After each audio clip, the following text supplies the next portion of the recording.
올해 주일 말씀이 잠언이죠. 잠언. 지혜의 말씀인 잠언을 통해서 현실 속에서 구체적으로 적용되는 은혜가 있기를 이제 소망합니다.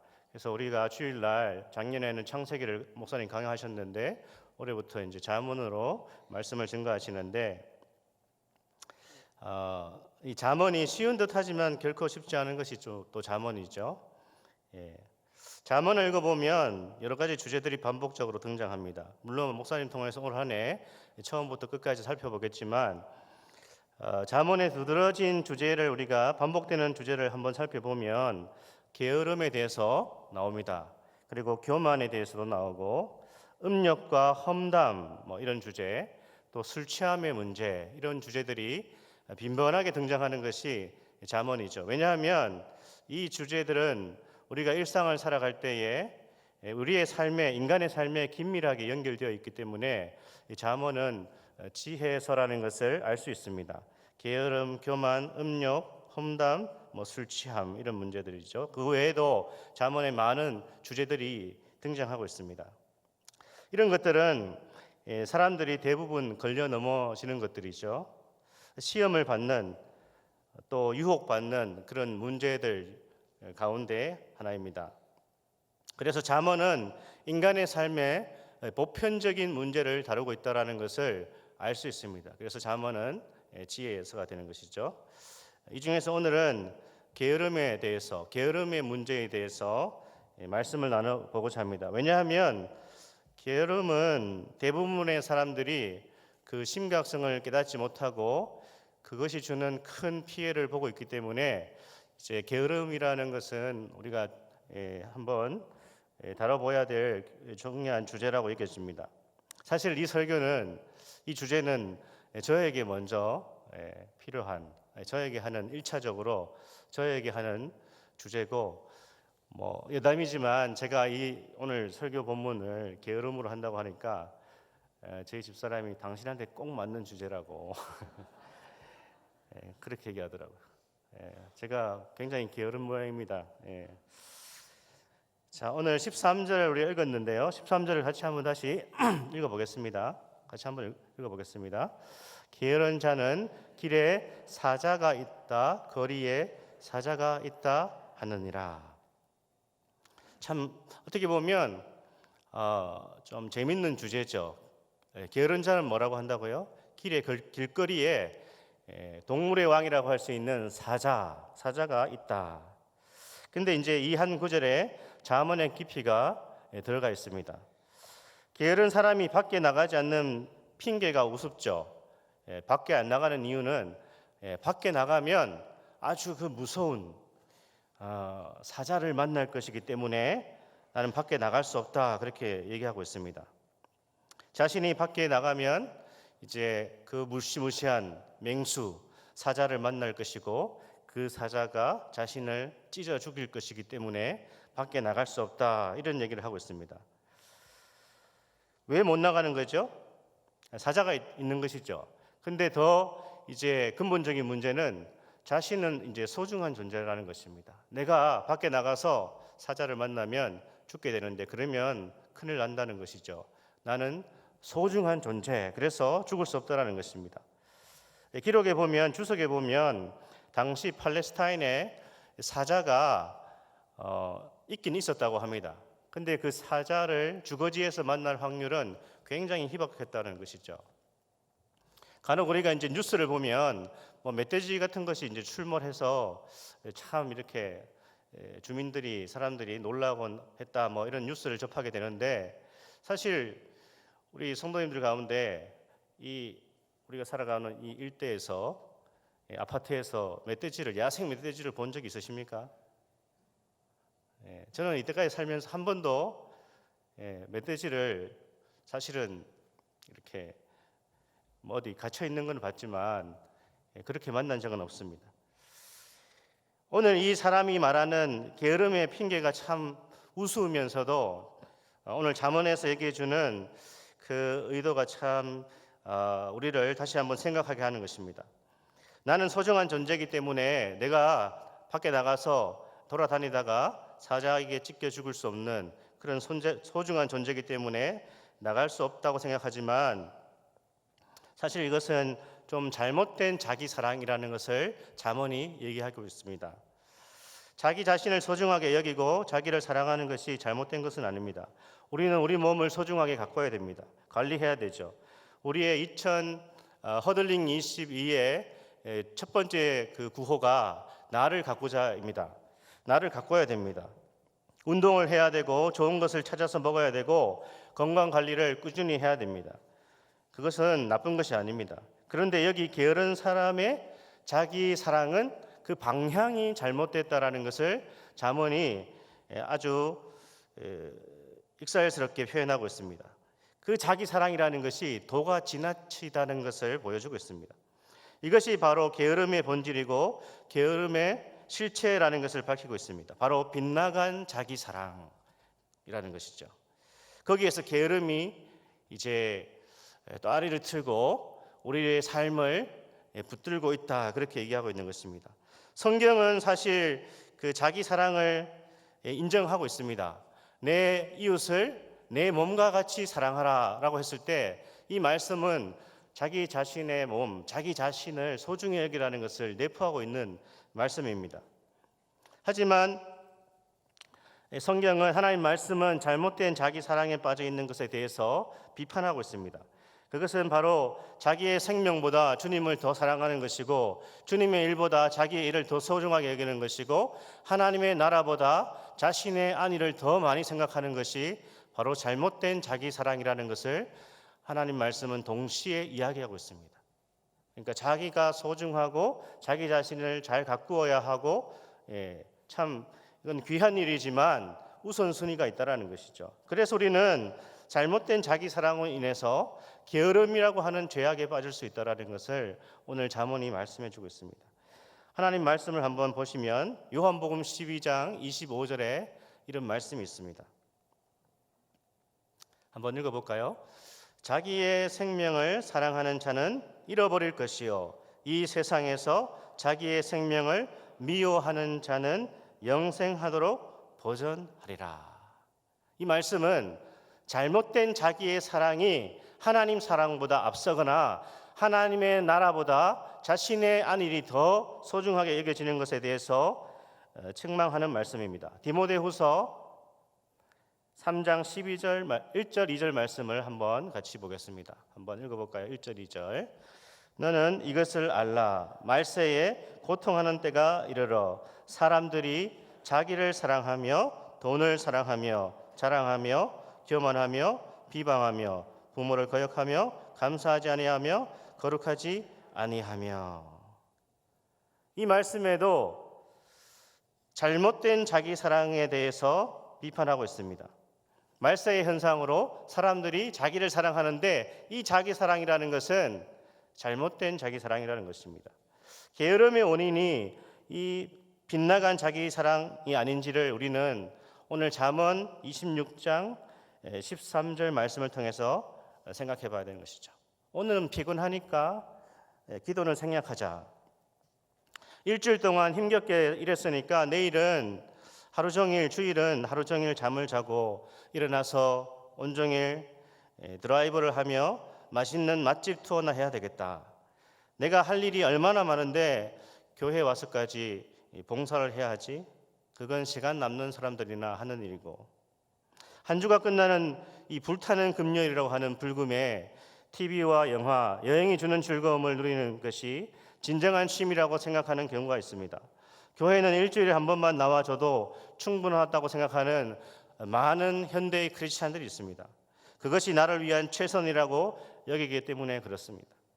물론 그럴 수 있습니다. 정말 피곤하고 힘들면 기도 모임에 못 나갈 수도 있죠. 봉사를 쉴 수 있다고 저는 그렇게 생각합니다. 저도 그렇게 하니까요. 하지만 늘 삶의 패턴과 생각이 이렇다면 이것이 과연 자기를 정말로 사랑하는 것인지를 우리는 진지하게 생각해 보아야 되는 것입니다. 이런 삶의 방식으로 살아가는 것은 육체의 만족을 위해서 영혼을 죽이는 것입니다. 우리는 무엇이 더 소중한 것인지를 항상 말씀을 통하여서 점검해 봐야 되는 것입니다. 세상 사람들은 그런 고민을 할 필요가 없습니다. 하나님 모르는 사람들은 그냥 그것이 빗나갔든 어쨌든 간에 자기에게 좋으면 그만입니다. 하지만 우리가 주 예수 그리스도를 따르고 하나님의 백성이 된 우리는 육체의 만족만을 위해서 사는 것이 아니라 영혼의 유익을 위해서, 영혼도 굉장히 소중하다는 것을 늘 유념해야 되는 것입니다. 육체의 만족을 위해서 영혼이 죽도록 내버려 두는 것은 잘못된 것입니다. 그것의 원인이 게으름이라면 우리는 말씀을 통해서 그것을 떨쳐버려야 되는 것입니다. 이런 삶의 습관은 영적인 게으름에 자신을 던져버리는 것이죠. 우리 성도님들의 자기 사랑에 대해서 항상 하나님 말씀의 점검을 받아야 됩니다. 그것은 목회자뿐 아니라 모든 크리스찬들이 하나님 말씀을 통하여서 항상 우리가 빗나간 자기 사랑에 빠져 있지 않는지를 생각해 봐야 되는 것입니다. 철저하게 말씀에 근거한 자기 사랑인지 아니면 하나님과 전혀 무관한 빗나간 자기 사랑은 아닌지를 우리는 늘 확인해야 되는 것입니다. 기도 모임에 나오지 않고 정말 의미 있는 시간을 보냈는가? 주님의 일을 하는 것보다 더 의미 있는 일을 자신의 삶 속에서 하고 있는가? 자신을 드리고 있는가?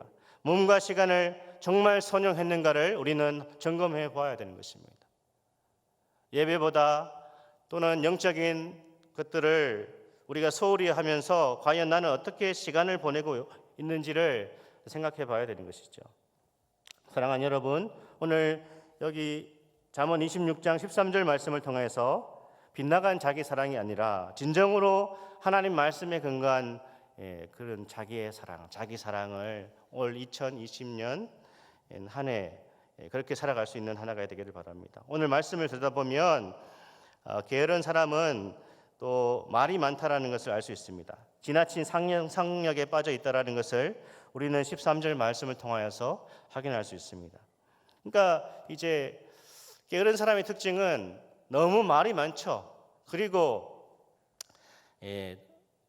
헛된 상상력에 빠져 있다라는 것을 13절이 또 보여주고 있습니다. 거리에 사자가 돌아다닐 확률은 예나 지금이나 거의 없는 것이기 때문에 그렇습니다. 근데 이 사람은 이제 막 상상에 빠져 있는 것입니다. 내가 나가면 이런 일이 발생할 것이다. 사자가 갑자기 나타나서 나를 덮칠 것이다. 이런 공상에 빠져 있는 것입니다. 이 사람의 특징은 말이 많습니다. 이 핑계 저 핑계를 대는 것입니다. 몸은 게으른데 말은 게으르지 않는 것이 게으른 자의 특징입니다. 물론 부지런한 사람 가운데 말이 많은 사람도 있을 수 있죠. 그런데 오늘 여기 13절을 통해서 우리는 게으른 사람이 말이 많다라는 것을 확인할 수 있습니다. 핵심이 뭐죠? 게으른 사람의 특징은 몸은 움직이지 않고 말로 다 한다는 것입니다. 혹 우리 삶의 패턴이 이런 식이라면 지금 당장 회개하고 고쳐야 되는 것입니다. 그렇지 않으면 우리의 인생 2020년도 관리되지 않은 논밭처럼 엉망이 되는 것입니다. 황폐하게 되는 것입니다. 교회는 말 많은 사람이 아니라 몸으로 순종하며 주님의 말씀을 따라서 헌신하는 그런 사람이 많을 때 공동체가, 교회가 아름답게 세워지고 가정과 모든 우리의 삶의 전반이 다 그렇다는 것을 우리는 확인할 수 있습니다. 오늘 또 이 말씀을 통해서 우리는 게으른 자의 특징에 대해서 살펴볼 수 있는데 그것은 14절이 보여주는 것처럼 잠이 너무 많다라는 것이죠. 14절 말씀을 한번 읽어볼까요? 우리 같이 한번 다시. 문짝이 돌적이를 따라서 도는 것 같이 게으른 자는 침상에서 도느니라. 여기 이제 돌적이라는 단어가 나오는데 저는 이걸 다 안다고 생각했는데 잘 이렇게 모르는 분도 있더라고요. 그래서 돌적이가 뭔가 하면 영어로 힌지라고 하는데 그림을 하나 보여드리면 우리가 잘 아는 거죠. 저게 힌지입니다.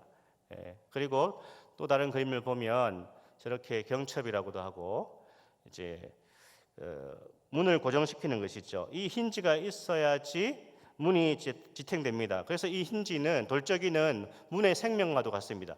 저 돌적이가 문제가 생기면 문은 아무 소용이 없는 것입니다. 아무리 멋지고 화려하고 비싼 웅장한 문이라고 하더라도 저 돌적이가, 힌지가 고장이 나면 쓸모가 없어지는 것이죠.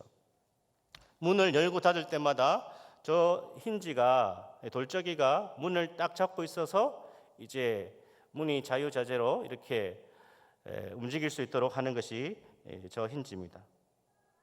이 육중한 문의 그 무게를 떠받치고 있는 것이 저 돌적인데요. 저 돌적이는 언제까지 문에 붙어 있습니까? 언제까지 있죠? 문이 폐기될 때까지, 문이 망가질 때까지 저 돌적이가 붙어 있는 것이죠.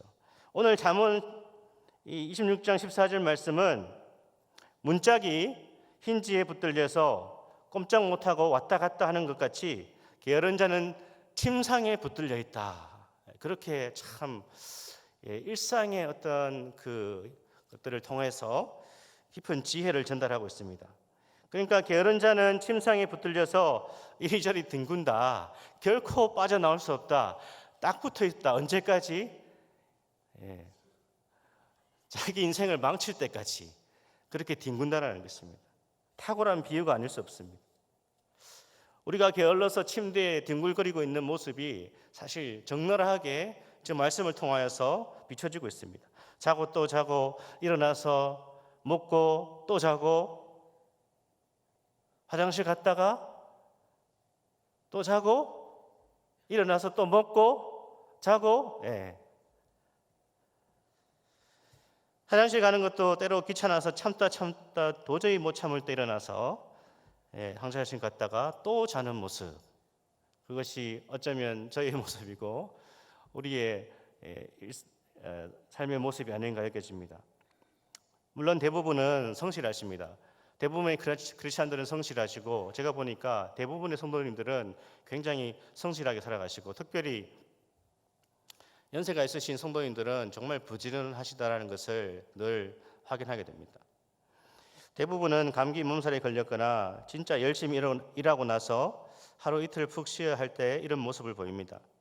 하지만 오늘 잠언이 비판하는 것은 게으른 자의 일상이 이렇다라는 것입니다. 게으른 사람의 특징은 잠이 많고 잠을 이기지 못한다는 것이죠. 물론 잠은 자야 됩니다. 잠 안 자고 살 수 없습니다. 밥이 보약이라는 말이 있지만 잠이 보약입니다. 사실 저는 잠이 더 보약인 것 같습니다. 저는 설교가 좀 이렇게 모르겠어요. 저 개인적으로 잘 될 때는 잠을 충분히 잔 날은 설교가 잘 되고, 잠을 좀 못 잔 날은 설교가 너무 힘듭니다. 잠을 제대로 못 자면 건강을 망칩니다. 사랑하는 자에게 잠을 주신다고 시편 127편 2절이 말씀하고 있습니다. 제가 잘 아는 한 자매는 잠자리에 누워서 5분 안에 잠을 잡니다. 그래서 제가 진지한 얘기를 할 수가 없습니다.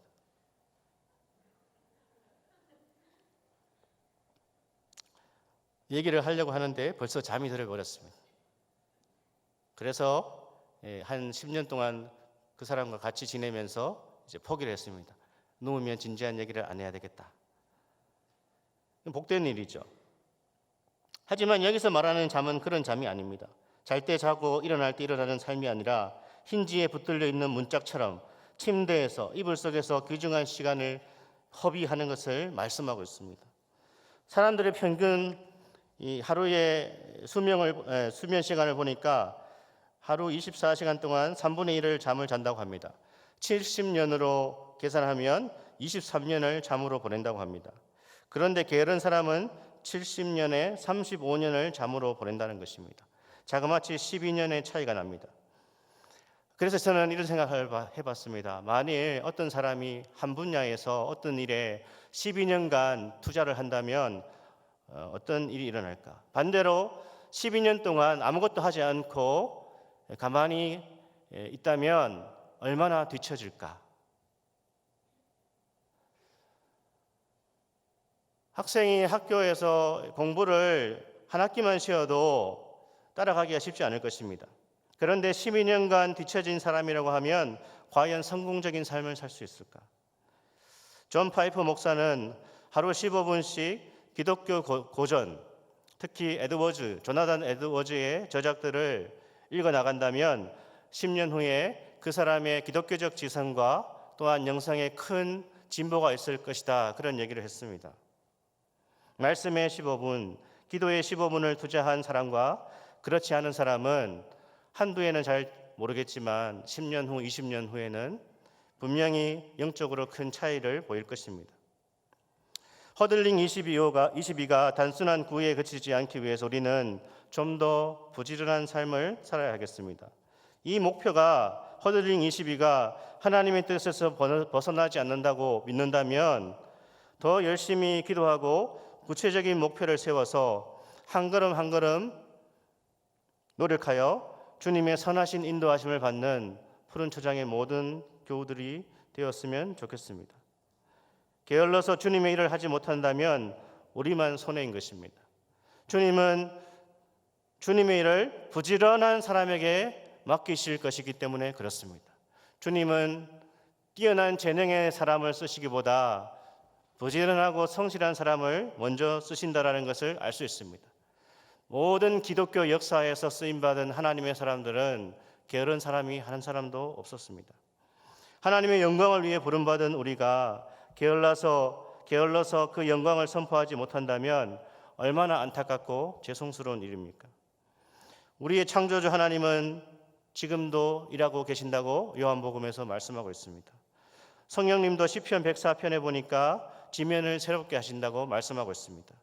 예수님은 이 땅에 소위 말해서 백수로 오시지 않고 몫으로 오셔서 열심히 땀 흘려 일하셨습니다.